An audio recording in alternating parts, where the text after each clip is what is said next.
Buenos días a todos. Vamos a dedicar un tiempo a orar primero. Señor, te damos muchas gracias, Señor, por la presencia tuya, porque tu palabra dice que donde están 2 o 3 congregados en tu nombre, ahí estás tú en medio de ellos.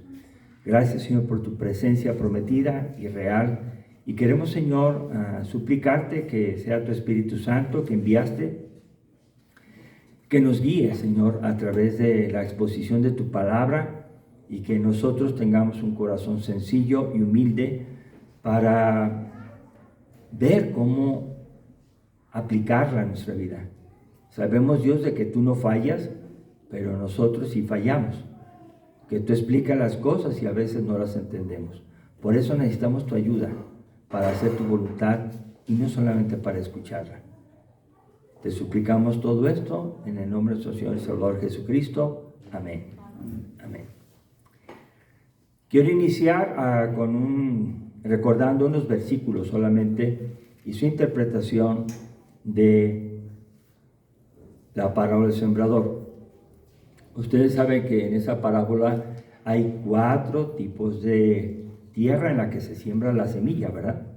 Y una de ellas que voy a citar para introducir el mensaje está en Marcos 4:5. Ahí en ese pasaje dice, voy a leer textualmente el 5 y luego voy a ver lo que interpreta el mismo Señor Jesús, lo que explica, y quiero que por favor pongamos atención en esta. Marcos capítulo 4, verso 5 dice, refiriéndose a la semilla, otra parte cayó en pedregales donde no tenía mucha tierra y brotó pronto porque no tenía profundidad de tierra, pero salido el sol se quemó porque no tenía raíz, se secó. Aquí dice claramente que esta piedra cae entre piedras, esos son los pedregales. No había mucha tierra, entre las piedras se juntan como parte de tierra y la semilla cayó ahí. Pues cuando se mojó, rápidamente nació. Y llega el solazo, llega el calor del día y esa semilla se quema porque no tenía profundidad de tierra, no tenía más agua de donde tomar, no tenía donde soportar todo y se secó. La interpretación está aquí en el verso número 16. Dice Jesús, estos son asimismo los que fueron sembrados en pedregales, los que cuando han oído la palabra, al momento la reciben con gozo, pero no tienen raíz en sí, sino que son de corta duración, porque cuando viene la tribulación o la persecución por causa de la palabra, luego tropiezan. Entonces aquí vemos la explicación claramente de que las personas que escuchan con gusto la palabra, que les parece fascinante, que los atrae, los conmueve y tal vez los hace llorar, estas personas deciden rápido seguir a Jesús. Y bueno, están muy contentos todos, hasta que no llega lo que aquí señala la tribulación, que es la tribulación cuando llegan los problemas, cuando llegan las dificultades por causa de haber creído en su nombre. Cuando entonces te dicen, ¿eres cristiano? ¿Qué hiciste? Y te empiezan a molestar. Inclusive algunos son amenazados y otros son corridos de sus trabajos. Y hay muchas situaciones de este tipo. Hay 2 opciones ahí. Resistir. Pero desde el principio yo veo que no hay profundidad de tierra. El mensaje cayó y así como cayó, se dio el resultado primero, pero al llegar los problemas, la tribulación, no resistieron. Y lo dice aquí otra parte, o la tribulación por causa de la palabra. Por favor noten, los problemas que se vienen sobre la persona cristiana son a causa de la obediencia a la palabra de Dios. No son sus problemas de carácter, de comportamiento, no está diciendo eso. Lo que está diciendo aquí la palabra es que recibieron el mensaje de Dios, creyeron en Él, pero empezaron a ser, como dice aquí, atribulados, tuvieron problemas y fueron perseguidos, luego tropiezan y no dan fruto.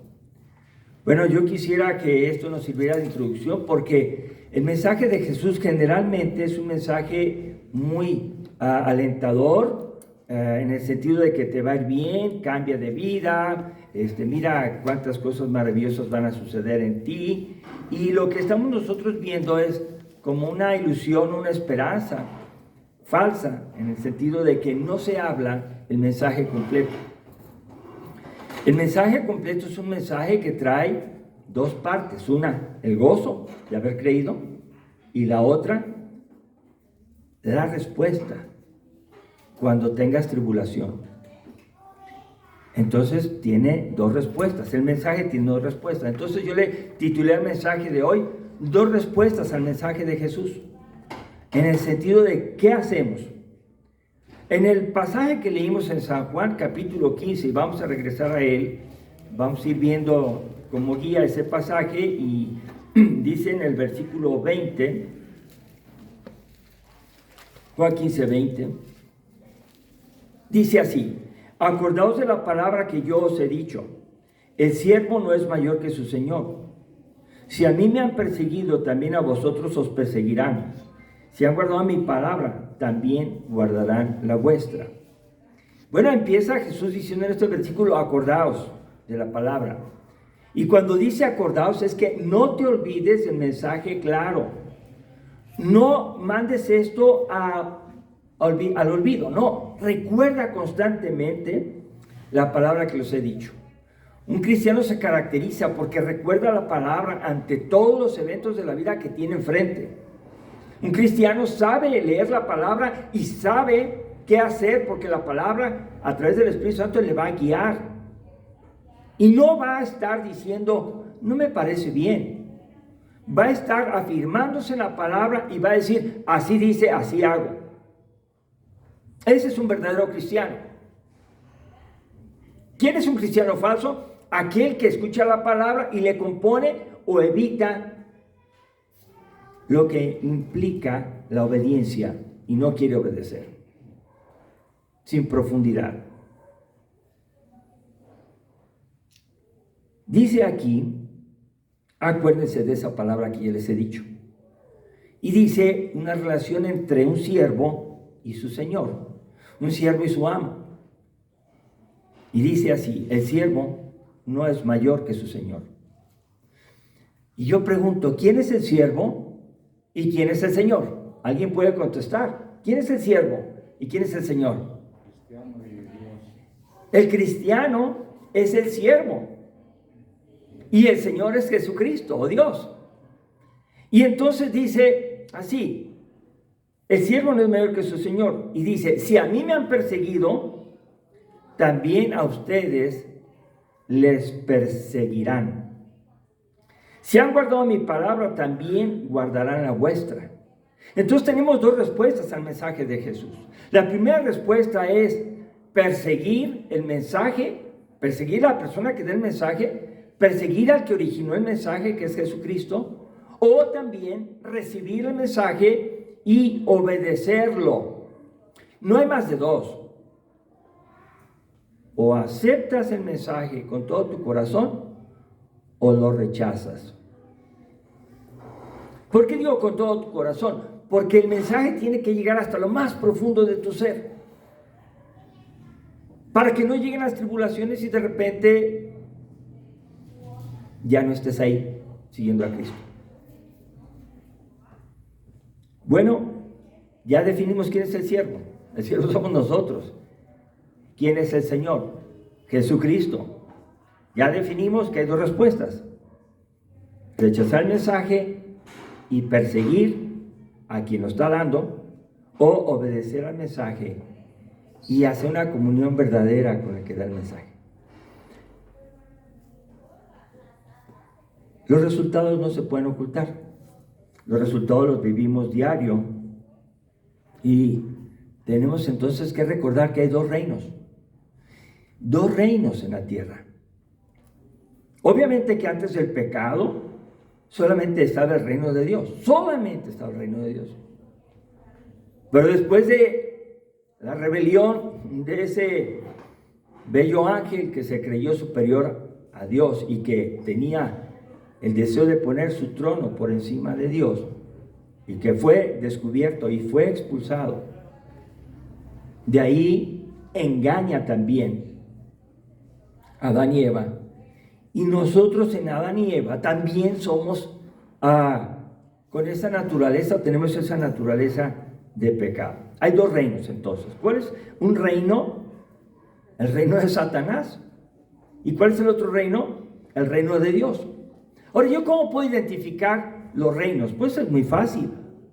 Y por favor chequemos esto, porque la Biblia dice en San Juan 8, 44 al 47, ¿cómo se distingue el reino de Satanás? Había un hermano que inclusive decía que no se debiera mencionar el nombre de Satanás. Bueno, entonces, ¿qué? ¿Lo quitamos? No, hay que estar muy claros que hay un enemigo, un adversario, que eso significa Satanás, que quiere decirte, no le hagas caso, no le hagas caso. Son ideas de él. Está en contra de tu filosofía. Te trae mala idea.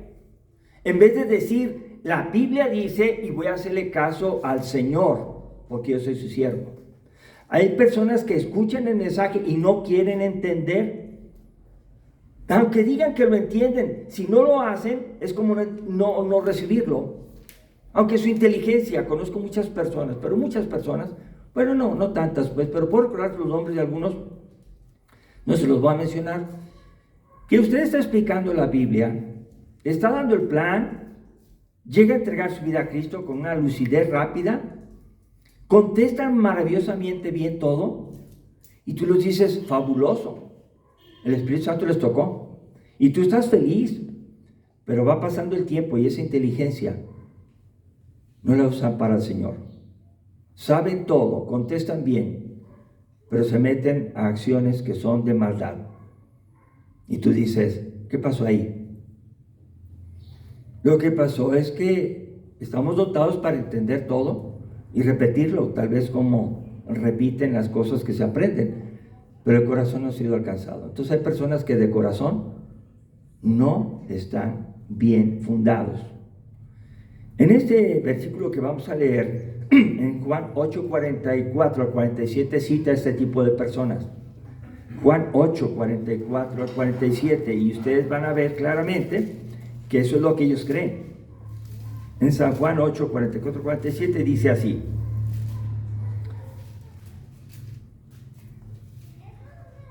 vosotros sois de vuestro padre el diablo, y los deseos de vuestro padre queréis hacer. Él ha sido homicida desde el principio y no ha permanecido en la verdad, porque no hay verdad en él. Cuando habla mentira, de suyo habla, porque es mentiroso y padre de mentira. Y a mí, porque digo la verdad, ¿no me creéis?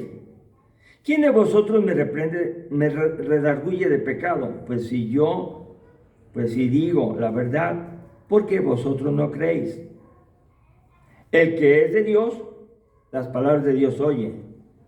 Por esto no las hacéis vosotros, porque no sois de Dios. ¿Cuál es el reino que estamos distinguiendo ahí? El reino de Satanás, que también tiene sus seguidores y que también ellos toman decisiones, y la decisión que toman es no creerle a Jesús.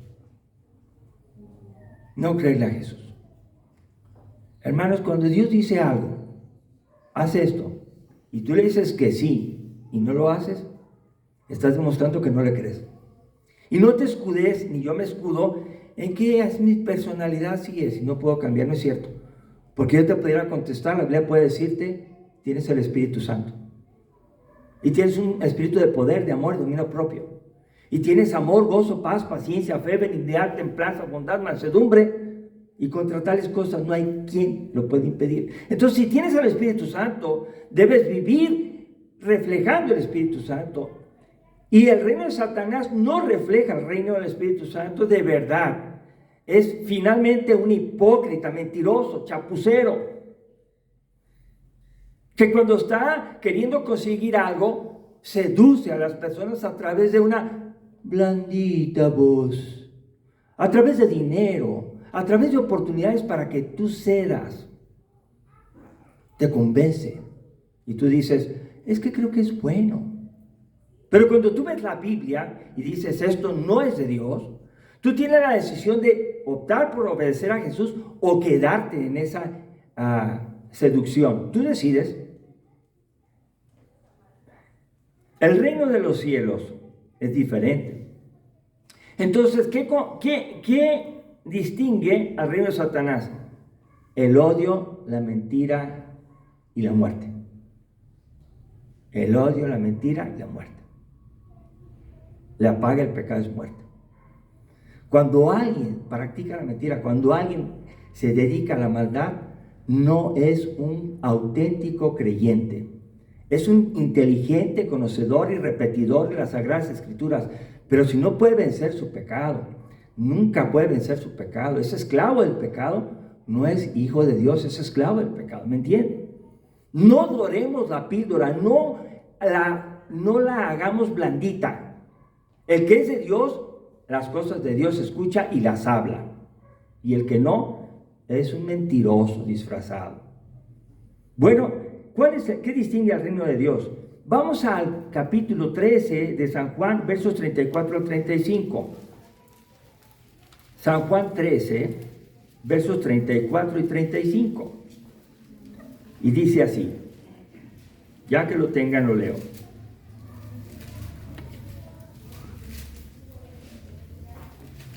Un mandamiento nuevo les doy, que os améis unos a otros.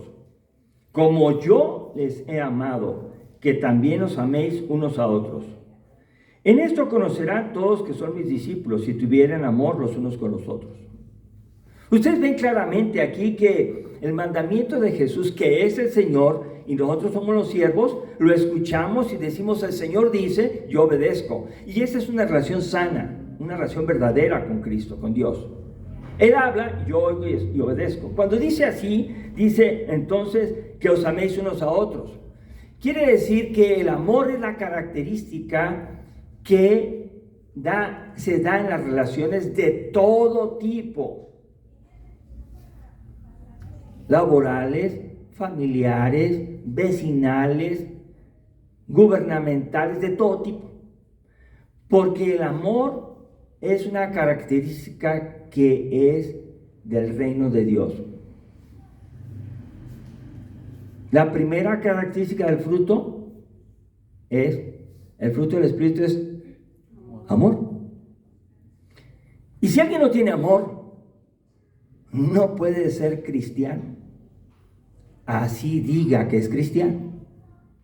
Bueno, hay personas que aman de una manera y aman de otra y se justifican, pero imagínense llegar al cielo y decirle, Señor, yo amé, pero amé como yo pensé, porque yo no amé como tú dijiste, porque era muy pesado, mira, abusaban de mí, bla, bla, bla.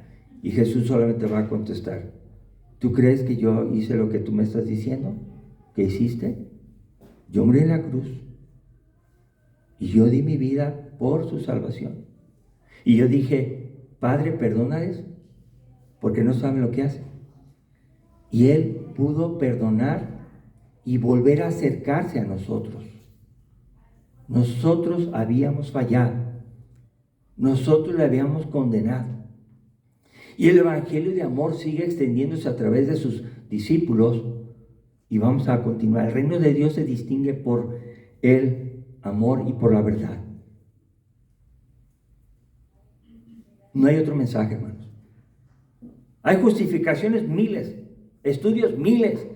Hay muchas cosas para hablar de este tema, pero Jesús dice, en esto se van a distinguir los que son mis discípulos. En esto los van a conocer.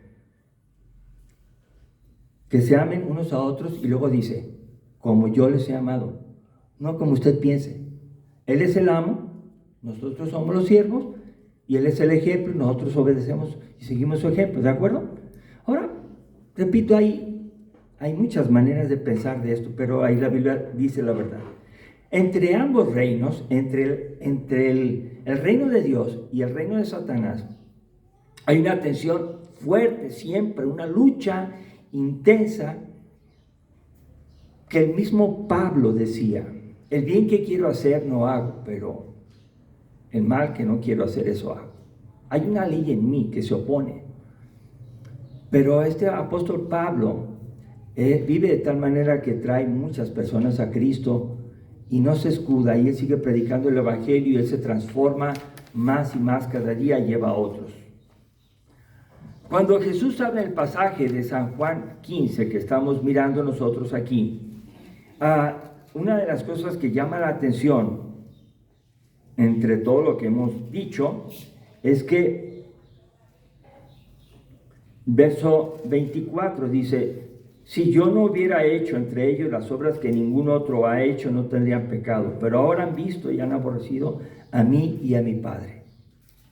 Jesús no es alguien que habla solamente, alguien que habla bonito y duerme a la gente y hace seguidores sin obedecer al Padre. No, Jesús es alguien que hizo maravillas, milagros en la naturaleza, milagros de sanidad, milagros de multiplicación de alimentos, resucitó a muertos, de modo que no hay excusa a quien no quería creer en él. No hay excusa. Cualquiera que quiera hacer otra cosa diferente no tiene excusa, porque la Biblia dice en el verso 25 que lo aborrecieron, pero fue sin causa. Verso 25: pero para esto es que se cumplió la palabra que está escrita en su ley: sin causa me aborrecieron. Las personas no creyeron en Jesús y lo rechazaron. Yo quiero decir que es el aborrecimiento un poquito, para que ustedes entiendan mejor. Puede ser un medio parcial. Por ejemplo, si alguien dice: esposa mía, te quiero mucho, la esposa se pone bien contenta. Te amo, más contenta. Pero cuando le dice: también tengo en estimación en mi corazón a una persona que fue antes que tú, ¿qué va a sentir la mujer? ¿Qué va a sentir? ¿Lo pueden decir? Sentimientos de coraje, y le está diciendo que le ama, pero le está diciendo: también tengo otro poquito de cariño para otra persona. Eso se llama aborrecer. Me estás aborreciendo no porque no me ames, sino porque eres capaz de dividir mi amor. El amor que tienes, que yo te doy, lo divides con otra persona. Dios es fuerte y celoso. Dios no quiere compartir su gloria con nadie. Por eso aquí dice: sin causa me aborrecieron. Sin causa me abandonaron, pero también decían que me querían. Los fariseos eso hacían. Cumplidores de la ley, perfectos y puntuales, exactamente aprendedores de la palabra, eran excepcionalmente maravillosos, pero no se atrevían a mover un dedo la carga que ponían sobre los otros. ¿Les gustaba ser los primeros de todo? Y cuando Jesús llega, lo que hace es decirles: ustedes son hipócritas. Les dice claramente.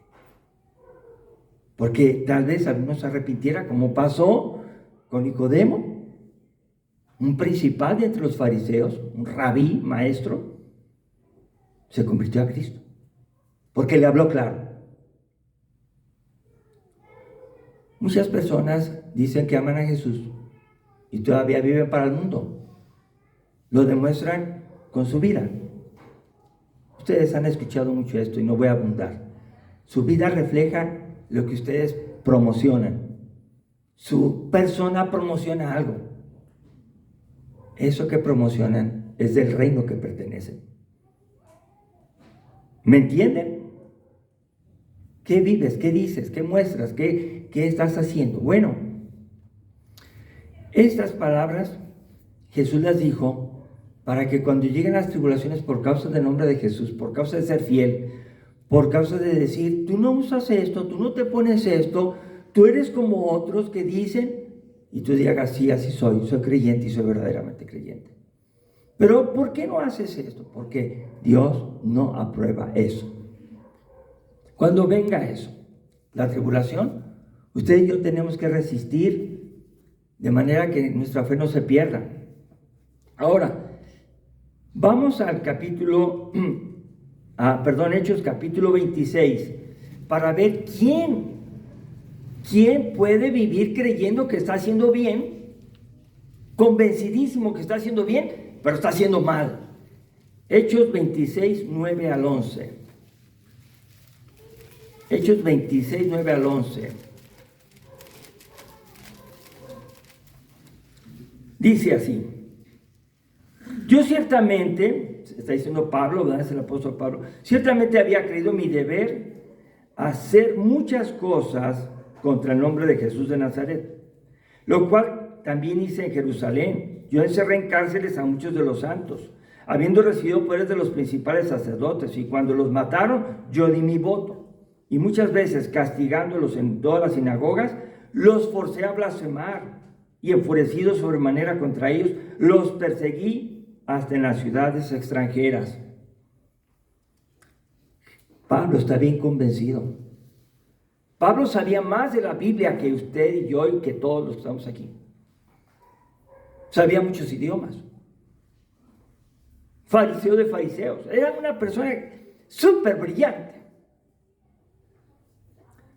Y estaba convencido que perseguir a los cristianos, entregarlos a la cárcel para que fueran torturados y matados, era su deber. ¿Puede alguien estar convencido de que está haciendo las cosas bien y estar viviendo mal? Pregunto. Sí. Hay personas que están haciendo cosas que no deben y están ofendiendo a Dios, pero ellos dicen que no. Pablo es un ejemplo que representa a muchos que hacen esto.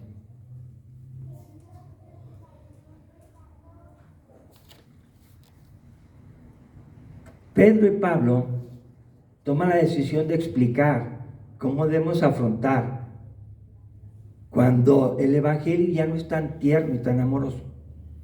Cuando una persona se convierte a Cristo, entrega su vida a Cristo, se siente muy feliz. Se siente que ha sido liberado de una carga de pecado que es real, se le quita, la sangre de Cristo quita todo su pecado, él está muy feliz. Sin embargo, pasa el tiempo y empieza a perder esa fuerza de su amor inicial y empieza a desviarse. Esto pasó en toda la historia. Empezaban bien y se emocionaban con el dinero, con el placer y con el éxito y se olvidaban de Dios. Esto pasó en muchos que creyeron en Jesús al principio. Entre los discípulos pasó. Querían ser dos mayor que los demás. Y hasta la mamá se metió ahí a recomendarlos. ¿Recuerdan eso? Pues así son los humanos. Tendemos a eso. 1 Pedro capítulo 4. 1 Pedro capítulo 4, versos números 12 al 16, dice así. Hablando de lo que se va a padecer los que verdaderamente sean cristianos, los que no, se van a ir a dar la vuelta y van a ir a aliarse con estos que persiguen. Dice en 1 Pedro capítulo 4, versos 12 al 16, amados, no os sorprendáis del fuego de prueba que os ha sobrevenido, como si alguna cosa extraña os aconteciese, sino gozaos por cuanto sois participantes de los padecimientos de Cristo, para que también en la revelación de su gloria os gocéis con gran alegría. Si sois vituperados por el nombre de Cristo, sois bienaventurados, porque el glorioso Espíritu de Dios reposa sobre vosotros. Ciertamente de parte de ellos Él es blasfemado, pero por vosotros es glorificado. Así que ninguno de vosotros padezca como homicida, o ladrón o malhechor, o por entremeterse en lo ajeno. Pero si alguno padece como cristiano, no se avergüence, sino glorifique a Dios por ello. El creyente en Cristo tiene que ser fiel al mensaje, aunque esto le traiga problemas. Tiene que ser fiel y tiene que ver en eso más allá el glorioso fin que tiene su vida fiel de cristiano. Hermanos, nosotros estamos aquí en la tierra de pasadita y esto nos hace pensar que un día vamos a estar en el Señor. ¿Y qué tenemos que hacer mientras llegamos? Soportar todas las dificultades que nos ocasiona el mundo, el reino del mal, por no hacer la voluntad de Cristo. Entonces uno tiene que tomar la decisión. Filipenses dice, aquí en 1 Pedro dice claramente que no nos sorprendamos. Por eso dice Jesús, les he escrito estas cosas para que se acuerden. Y bueno, tenemos un tiempo de paz en México, en Ameca tenemos paz, podemos ir a nuestros trabajos, venir, muchas cosas. Pero hay lugares donde ya está la persecución muy intensa y están sacrificando personas. Bueno, esto es algo que se da para la noticia y crecer la mentira de que son miles y millones y cambian la versión, eso no importa. Lo que pasa es que sí se está persiguiendo a los cristianos, no solamente tan lejos, en Chiapas, en Oaxaca, hay lugares donde se persiguen a los cristianos. Entonces, ¿qué nos recomienda el apóstol Pedro? Que no nos sorprendamos, que nos mantengamos fieles, que nos tomemos del gozo que trae ser fieles al Señor. Filipenses 1:29 dice también una enseñanza en relación con lo que estamos viviendo cuando somos perseguidos. Dice la palabra aquí en Filipenses 1:29, porque a vosotros os es concedido a causa de Cristo, no solo que creáis en Él, sino también que padezcáis por Él. El sufrimiento por causa de Cristo está implicado en el mismo paquete de salvación. Si alguien quiere una vida tranquila, feliz y cómoda, no es aquí. No es en Cristo. Es en el mundo. Si tú quieres vivir con Cristo, tienes que agarrar todo el paquete. Recibo a Cristo como Señor y Salvador. Acepto ser fiel, aunque las condiciones que me estén sucediendo sean de persecución. ¿Sí está claro? Bueno, quiero concluir con algo que dice ahí en su pasaje de San Juan, capítulo 15. ¿Por qué va a suceder todo esto? San Juan 15:21. Dice ahí: mas todo esto harán por causa de mi nombre, porque no conocen al que me ha enviado. ¿Cuál es la razón que las personas se van a decidir a hacer tanta persecución y inclusive muerte a los creyentes? ¿Por qué lo están haciendo? Dice ahí, porque no conocen al que me ha enviado. Y en el 16:3 dice así: y harán esto porque no conocen al Padre ni a mí. No solamente hay que conocer al Padre, hay que conocer al Hijo. Hay que darle lugar al Hijo que Él tiene, es Dios. Pero la razón aquí clara es que no lo conocen, ni al Padre ni al Hijo. Y por eso tenemos dos motivos de oración. Uno, cuando suceda la persecución, oremos para que no perdamos la fe. O sea, que no nos vayamos con que, yo no sé por qué me están pasando tantas cosas y mejor dejo de ir a Cristo. No pierdas la fe. Segunda motivo de oración: que demos a conocer el nombre de Jesús y su evangelio, para que las personas tengan la misma oportunidad que nosotros y que decidan responder a Jesús en alguna de las dos maneras. Alguien nos habló a nosotros, un folleto nos habló a nosotros, tal vez en un mensaje de televisión, de radio, de internet, de persona a persona, tal vez una Biblia que dejó ahí alguien. Yo la leí y me tocó el corazón. Pues ese mismo derecho tienen todas las personas que no han escuchado.